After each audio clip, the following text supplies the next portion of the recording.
Bahay ko to dahil ako ang gumagastos dito.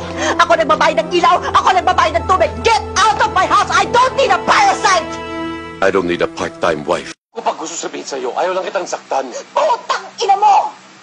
Sinasaktan mo na ako! Ano pa bang ginagawa mo sa akin? Melissa, it's useless trying to talk to you. Lahat ginawa ko! OMG! I love you!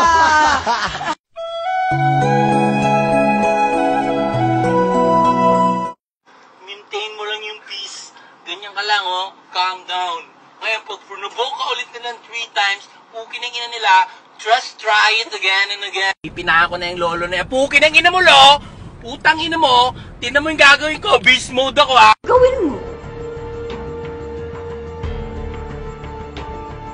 Gawin mo! Hindi kita uulungan!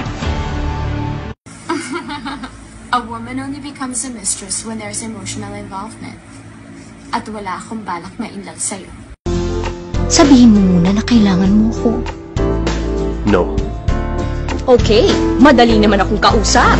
Isang gabi makakanood ka sa bandila. And you hear him answer about you.